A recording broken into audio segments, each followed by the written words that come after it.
നമ്മൾ പോകുന്നത് ബേപ്പൂർ മണ്ഡലത്തിൽ മത്സരം BJPയും CPIMും തമ്മിലാണെന്ന് പറയുകയാണ് BJPയുടെ കോഴിക്കോട് സിറ്റി ജില്ലാ പ്രസിഡന്റ് PV അൻവർ. കേരള രാഷ്ട്രീയത്തിന് എക്കാലത്തും അപമാനമാണെന്നും അഡ്വക്കേറ്റ് പ്രകാശ് ബാബു ന്യൂസ് മലയാളത്തോട് പറഞ്ഞു. മുഹമ്മദ് റിയാസും PV അൻവറും കള്ള നാണയത്തിന്റെ രണ്ട് വശങ്ങളാണ്. കോഴിക്കോട് ജില്ലയിൽ BJP അക്കൗണ്ട് തുറക്കുമെന്നും പ്രകാശ് ബാബു പറഞ്ഞു. പ്രതികരണം കേൾക്കാം.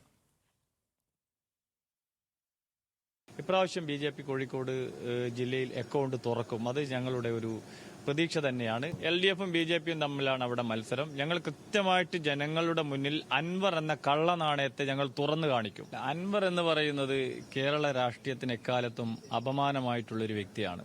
അദ്ദേഹം മലപ്പുറം കേന്ദ്രീകരിച്ചുള്ള സ്വർണ്ണ കള്ളക്കടത്തുകാർക്ക് പിന്തുണ നൽകിയിട്ടുള്ള ആളാണ്.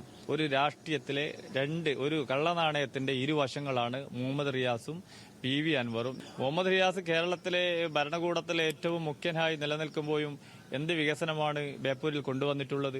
ഈ ബേപ്പൂരിലാണല്ലോ ജമാഅത്ത് ഇസ്ലാമിയെ പരസ്യമായിട്ട് ഈ UDF കൂട്ടുപിടിച്ച് ജയിക്കാൻ നോക്കിയിട്ടുള്ളത്. അതുകൊണ്ട് അൻവറല്ല, ആര് വന്നാലും ബേപ്പൂരിൽ BJPയെ സംബന്ധിച്ചിടത്തോളം ഒരു ഭീഷണിയില്ല. ബെൻസൻ ബാബു ഈ വാർത്തയുടെ വിശദാംശങ്ങളുമായി നമുക്കിപ്പം തത്സമയം ചേരുന്നുണ്ട്. Benson, good morning. ബേപ്പൂരിൽ ഇപ്പം സ്ഥാനാർത്ഥിയെ പ്രഖ്യാപിക്കുന്നതിന് മുൻപ് തന്നെ ഇപ്പൊ ഒരു മുന്നണി സ്ഥാനാർത്ഥിയെ പ്രഖ്യാപിച്ചിട്ടില്ല. പക്ഷേ അൻവർ മുൻപേ തന്നെ ബേപ്പൂരിൽ പ്രചാരണത്തിൽ സജീവമാണ്. ബേപ്പൂരിൽ അൻവർ തന്നെ മത്സരിക്കുമെന്ന് KPC അധ്യക്ഷനും പറഞ്ഞിട്ടുണ്ട്. അപ്പോൾ അതൊരു വശത്ത് നിൽക്കുന്നുണ്ട്. ബേപ്പൂരിൽ ഇടതുമുന്നണിക്കായി ഇനിയും മുഹമ്മദ് റിയാസ് തന്നെ വരാനാണ് സാധ്യത നിൽക്കുന്നത്.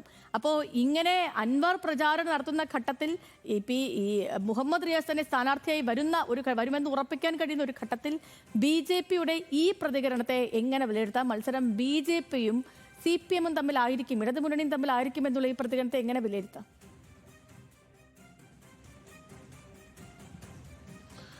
Sethulakshmi, very good morning. സൂചിപ്പിച്ചതുപോലെ തന്നെ നമുക്കറിയാം, ബേപ്പൂർ മണ്ഡലം എപ്പോഴും മത്സരവുമായി ബന്ധപ്പെട്ട് നിയമസഭാ തെരഞ്ഞെടുപ്പുമായി ബന്ധപ്പെട്ട് എപ്പോഴും ശ്രദ്ധ ആകർഷിച്ചിട്ടുള്ള ഒരു മണ്ഡലം തന്നെയാണ്. ഇത്തവണ അത് കൂടുതൽ ശ്രദ്ധ ആകർഷിക്കുന്നത് PV അൻവറും മുഹമ്മദ് റിയാസും തമ്മിലുള്ള മത്സരം നടക്കുന്നു എന്നുള്ളത് കൊണ്ട് തന്നെയാണ്. അത് ഔദ്യോഗികമായിട്ടുള്ളൊരു സ്ഥിരീകരണത്തിലേക്ക് എത്തിയിട്ടില്ലെങ്കിലും ആ നിലയിൽ തന്നെയാകും കാര്യങ്ങളെന്ന് തന്നെയാണ് നമ്മൾ വിലയിരുത്തുന്നത്.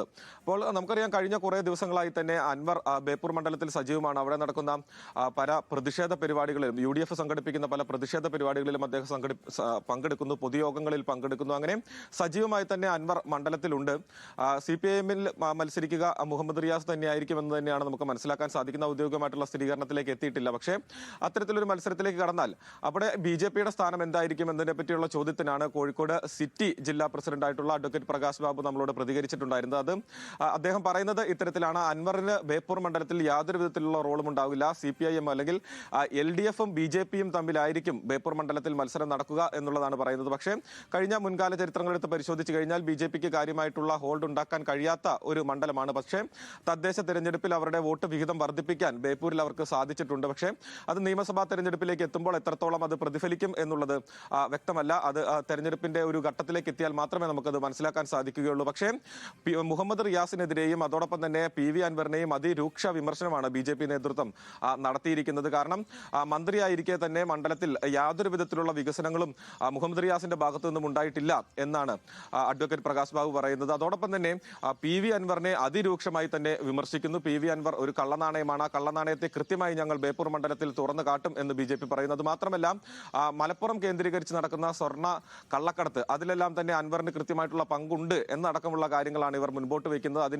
അത് കൃത്യമായും ജനങ്ങൾക്ക് മുമ്പിൽ തുറന്നു കാണിക്കും എന്ന് പറയുന്നു. അതോടൊപ്പം തന്നെ കോഴിക്കോട് ജില്ലയിൽ BJP ഇത്തവണ അക്കൗണ്ട് തുറക്കും എന്നും ഉള്ള ഒരു ഉറപ്പ് അവർ പറയുന്നുണ്ട്. അത് കോഴിക്കോട് നോർത്ത്, സൗത്ത് മണ്ഡലങ്ങൾ, അതോടൊപ്പം തന്നെ കുന്ദമംഗലം, എലത്തൂർ മണ്ഡലം, ഈ മണ്ഡലങ്ങളെല്ലാം തന്നെ തദ്ദേശ തെരഞ്ഞെടുപ്പിൽ കാര്യമായിട്ടുള്ള ഒരു മുന്നേറ്റം ഉണ്ടാക്കാൻ, കുറച്ച് വോട്ട് വിഹിതത്തിൽ വർധനവുണ്ടാക്കാൻ BJPക്ക് സാധിച്ചിരുന്നു. അത് നിയമസഭാ തെരഞ്ഞെടുപ്പിൽ ഗുണകരമാകുമെന്ന പ്രതീക്ഷയിലാണ് BJP ഉള്ളത്.